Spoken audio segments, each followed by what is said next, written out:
Hello guys, welcome to my review of Dexter Resurrection, episode 6, Cat and Mouse. I'd say this is a good episode. I still don't know if I'd give it like a...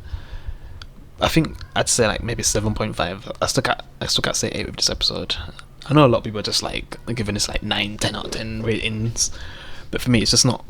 It's not that crazy good. It's not Better Call Saul, but you know, I'm still enjoying it. It's way better than New Blood, way better, but I just kind of hate how they're just killing off a lot of the killers just so soon.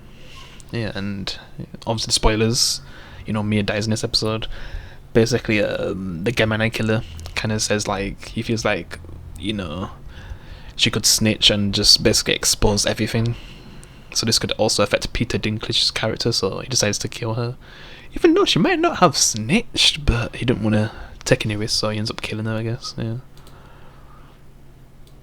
Because it seems like they're not gonna kill her. And this guy, man, probably has like Oscar-worthy acting in this episode when his mum passes away.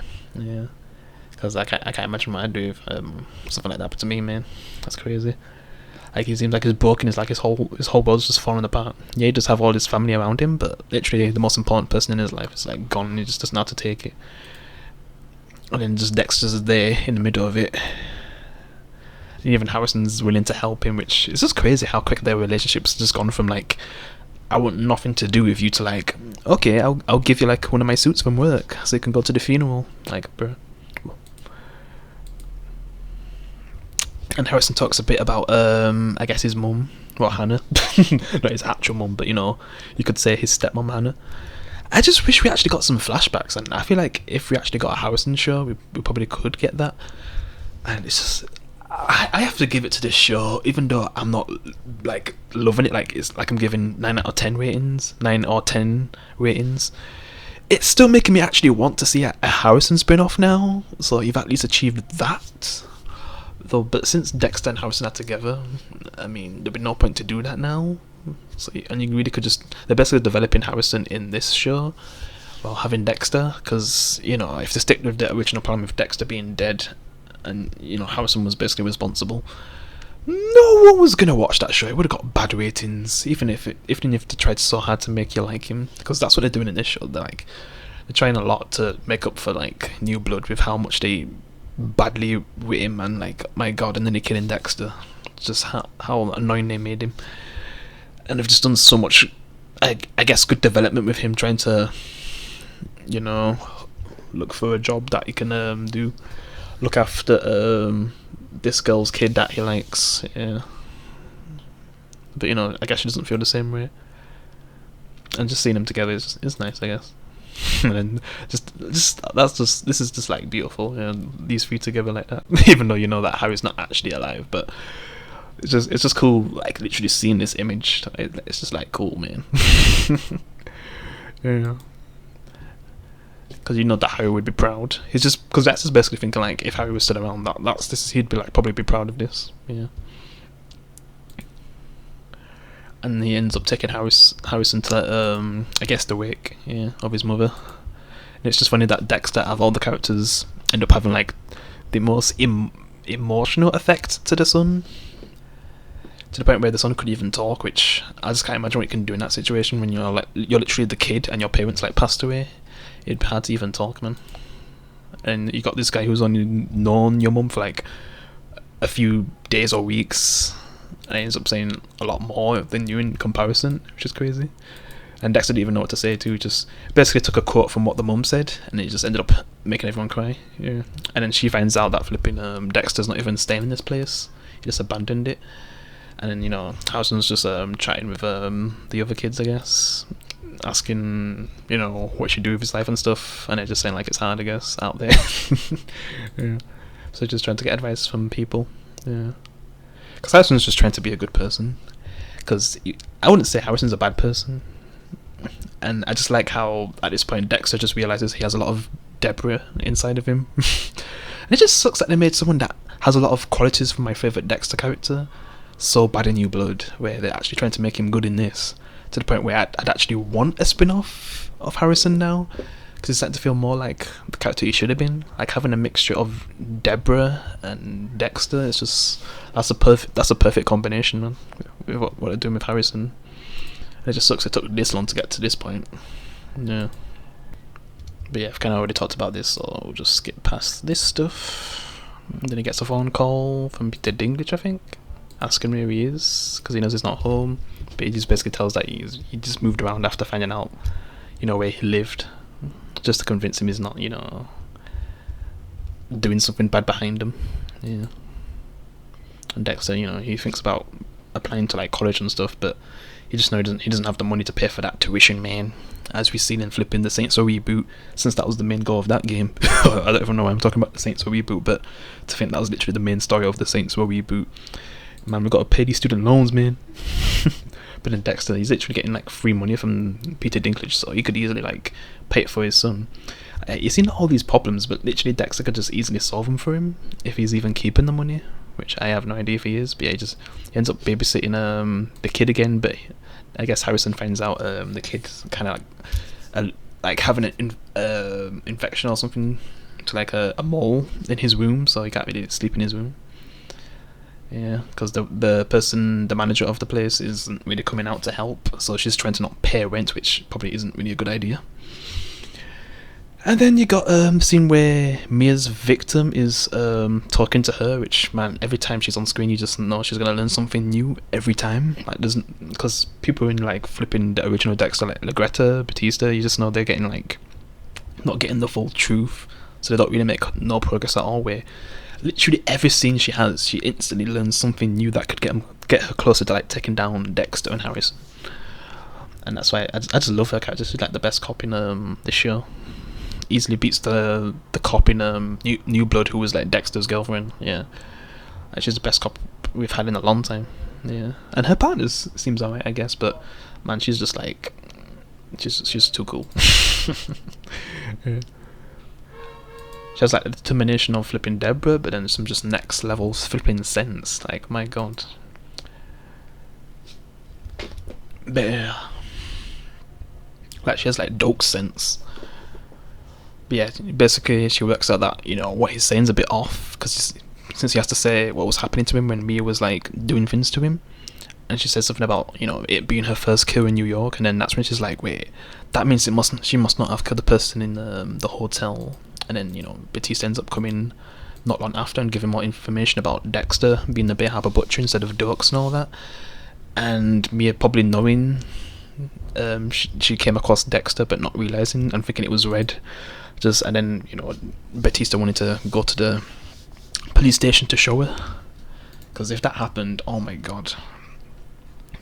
This is when I was getting so worried for Batista, because I keep seeing videos on YouTube about Batista dying because he's probably going to get way too close to the sun and he's going to get killed probably by Peter Dinklage, because we know that Peter Dinklage in this episode, he literally says that he has like connections to all law enforcement, like his flipping Kingpin from Daredevil. So Batista would die. He'd 100% die. Because what if like, I would be shocked if literally that woman's partner actually is working for Peter Dinklage and he could end up flipping killing Batista if he gets too close. I wouldn't be shocked if that's a twist. But I wouldn't want Batista to die in literally season 1. Like, come on. Then we get to see them all together again. And I think I already said about, Gemini wanting to kill Mia, otherwise it might expose them all, where he's, I guess, against it. And, I don't even know what Dexter probably would think is the right thing to say here. And he's just saying about, maybe it would be a good idea to leave and stuff, yeah. But they just end up taking care of it because Peter Dinklage doesn't want this thing that's going on to end, I guess. And he still doesn't really know what happened to Barney's character, which, Dexter killed him, and then Mia was set up by Dexter. And then Dexter's being a dumbass and wanting to kill the Gemini Man, which I don't understand why he thinks that's a good idea. Because if he kills him, that's going to make him super suspicious. Yeah, so he ends up following him. And then when Gemini Man realizes what he's doing, he just pretends like he's a flipping fan, I guess. And you get to see like a page of the Bay Harbor Butch with Dokes on it, saying like a flipping angel avenger or something. Yeah. and she's still seeing her mum. Then, Harrison's looking after the kid. He ends up nearly having a heart attack because he stops breathing. And then Dexter's setting up a something. I can't remember if that's the reason why he has all the ice. I mean, it seems like it was to help him, but then the sun ends up flipping out, and he even flips out on Dexter too. And he just takes the ice back. And that's when Gemini comes. But probably wasn't expecting him to come, because he was probably going to use some of the ice for Gemini, but he wasn't expecting him to just be there. He just found the place just like that. So yeah. And I guess Gemini just thinks he's a big fan, and he just wants to learn from him. Dexter wants to learn from him, where he just views him as red, and he kind of knows how he kills people, and he thinks he gets inspiration from him, because he basically because Gemini Man, I guess he kills his victims in twos, where he basically killed a teenager and his dad, side by side together, while one on the other side and the one going the other way. But yeah. So he's thinking maybe, you must just want to learn from me, and you're not the first to actually do this, seek me out. And then I just like how they're making it seem like Dexter's gonna, basically poison him, make him fall asleep, putting the sleeping stuff inside the cup. And then it seems like he actually outsmarts Dexter for a second. I was like, oh, what's gonna happen here? Because he's talking about, being number one all the time. He's the best serial killer. The FBI can't catch him, but Dexter ends up defeating him because he double tricks him, and ends up falling down.